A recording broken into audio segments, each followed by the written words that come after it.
ये वाक़या एक 14 साल की लड़की सिद्रा के साथ उसके घर में पेश आया था। सिद्रा अपनी अम्मी और अपने 4 साल के भाई हसन के साथ रहती थी और इसके जो अब्बू थे वो सऊदी अरब में जॉब करते थे और वहीं पे रहते थे और साल में एक बार आते थे इन लोगों से मिलने के लिए। तो ये घर जिसमें ये लोग रहते थे ये इनका अपना घर था और जब से सिद्रा की अम्मी अब्बू की शादी हुई थी ये लोग इसी घर में रह रहे थे और इस घर की ऐसी कोई भी पैरानॉर्मल एक्टिविटी जैसी कोई हिस्ट्री नहीं थी। यहाँ पे कभी भी ऐसा कोई भी वाक़या नहीं हुआ था और ना ही कभी किसी को डर लगता था। एक बिल्कुल नॉर्मल घर था और ये लोग इस घर में बिल्कुल नॉर्मली रहते थे। तो सिद्रा की अम्मी की रूटीन ये होती थी कि जब भी उन्होंने कहीं घर से बाहर जाना होता था वो सिद्रा को और हसन को अपने साथ लेके जाती थी। लेकिन सिर्फ़ जब वो ग्रोसरी करने के लिए जाती थी ना उस वक़्त वो इन दोनों को अपने साथ नहीं लेके जाती थी। वो इन दोनों को घर छोड़ जाती थी क्योंकि उन्हें सामान वगैरह काफ़ी उठाना होता था। तो इस वज़ह से इन दोनों को घर छोड़ जाती थी। तो सिद्रा काफ़ी समझदार थी और काफ़ी बहादुर भी थी। तो जब वो घर रहती थी अपने छोटे भाई का अच्छे से ख़्याल रखती थी। तो एक दिन क्या हुआ कि सिद्रा की अम्मी के कोई रिश्तेदार थे वो बीमार हो गए तो उनको हॉस्पिटल जाना पड़ा। तो उन्होंने मुनासिब नहीं समझा कि दोनों बच्चों को हॉस्पिटल साथ लेकर जाएँ तो इस वजह से उन्होंने इन दोनों बच्चों को घर छोड़ दिया और उन्होंने सिद्रा को समझा दिया कि जब तुम्हारा भाई उठेगा तो उसको जो किचन से फीडर ला के उसको दूध पिला देना और तुम्हारे लिए भी मैंने सैंडविच वगैरह बना के रख दिए तुम खा लेना और मुझे हो सकता है कि आने में थोड़ी सी देर हो जाए इसलिए घबराना नहीं है, ठीक है? और अपने भाई का ख्याल रखना है। तो सिद्रा ने कहा ठीक है अम्मी आप परेशान ना हो, मैं अपने भाई का भी ख्याल रख लूँगी और हम अच्छे से रह लेंगे। तो सिद्रा की जो अम्मी थी वो फिर घर से चली गई। अब सिद्रा का जो छोटा भाई था हसन वो 4 साल का था, बहुत छोटा-सा, तो वो सो रहा था। तो सिद्रा को भी थोड़ी देर में नींद आ गई और वो भी सो गई। तो जब वो सो के उठी ना, तो उसका छोटा भाई था वो भी उठ गया। तो उसका जो भाई था वो बहुत ज़्यादा रो रहा था। तो उसको लगा शायद इसको भूख लगी होगी तो मैं किचन से जाके इसके लिए दूध ले आती हूँ। अब वो अपने भाई के लिए दूध लेने के लिए किचन में गई। अब जैसे ही वो किचन में गई ना, किचन के वो दरवाजे के पास ही थी, तो उसने देखा कि किचन के अंदर उसकी अम्मी खड़ी थी।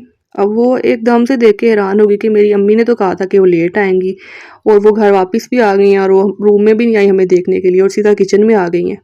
खैर वो वहीं पे खड़ी-खड़ी ना उसने अपनी अम्मी से कहा कि अम्मी आप इतनी जल्दी वापस आ गई हैं। तो उसकी जो अम्मी थी ना उन्होंने कोई भी जवाब नहीं दिया। वो किचन में खड़ा होकर ना कोई काम कर रही थी, उन्होंने कोई जवाब नहीं दिया।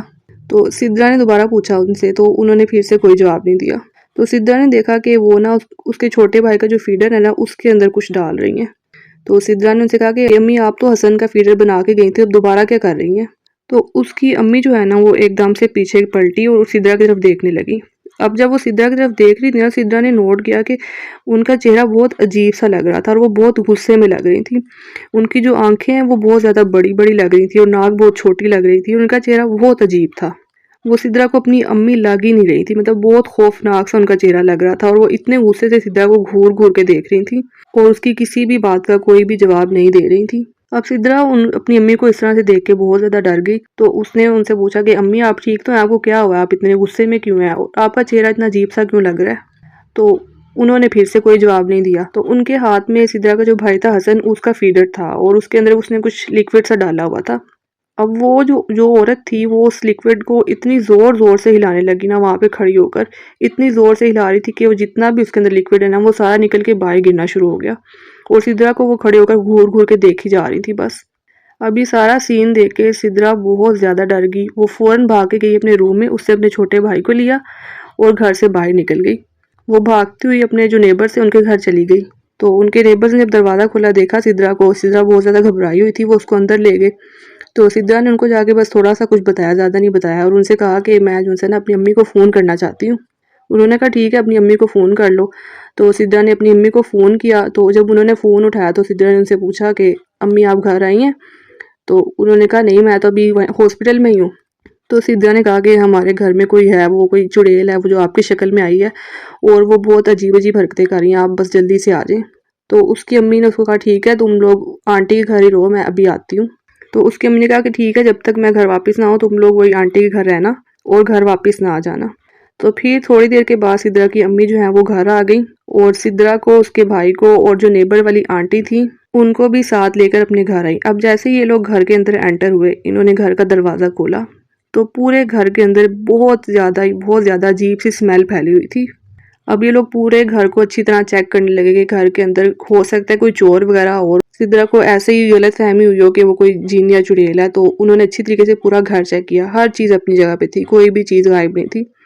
फिर वो किचन में गए। अब जब वो किचन में गए ना तो उन्होंने देखा कि किचन की हालत बहुत बुरी थी। पूरे किचन का सामान बिखरा हुआ था, सब चीज़ें टूटी हुई थी, खाने का सारा सामान ज़मीन पे गिरा हुआ था और किचन का जो चूल्हा था उसकी गैस ऑन थी। उन्होंने जल्दी से फिर गैस को ऑफ किया। अब ये सब कुछ देख के इन लोगों को समझ आ गया था कि वाकई में वो कोई जिन या चुड़ैल थी जिसने ये सारी हरकत की है। तो फिर सिद्रा की अम्मी ने और वो जो आंटी आई थी उनके साथ उन लोगों ने जल्दी से आयतुल कुर्सी पढ़ी और घर के अंदर सूरत बकरा की तिलावत की और पूरे घर में तिलावत करके जो दम वाला पानी था उसको अच्छी तरह से छिड़का था कि वो जो भी चीज़ थी वो अगर हुई घर में तो वो निकल जाए और अगर वो चली गई है तो वो दोबारा कभी वापस घर में ना आए। इस सब के बाद भी सिद्रा की अम्मी ने कभी भी सिद्रा को और उसके भाई को घर में अकेला नहीं छोड़ा था और उन्होंने ये रूटीन बना ली थी कि वो हर रोज़ सूरह बकरा की तिलावत करके घर में पानी छिड़कते थे। अब वो जो चुड़ैल थी वो कौन थी, वो वहाँ पे क्यों आई थी, उसका क्या मकसद था, इस बारे में तो कुछ भी नहीं पता। लेकिन बाज़ दफ़ा ऐसा होता है कि ये जिन्नात वगैरह जो होते हैं ये बच्चों को या किसी को भी अकेला देख लेना तो ये फजूल में कोई ना कोई शरारत करने लग जाते हैं। तो हो सकता है वो भी जो जिन था उसने ऐसे शरारत ही की हो। लेकिन सिद्रा ने उस मौके पे समझदारी का मुजाहिरा किया और फ़ौरन अपने भाई को लेके घर से बाहर निकल गई, क्योंकि हो सकता है अगर वो घर में रहती वहीं पे तो उसको वो जिन कोई ना कोई नुकसान पहुंचा देता। तो ये हमारी आज की स्टोरी थी। आप लोगों को अगर ज़रा सी भी ये स्टोरी पसंद आई हो तो मेरे चैनल को सब्सक्राइब करना, वीडियोस को लाइक शेयर कमेंट करना बिल्कुल भी मत भूलिए।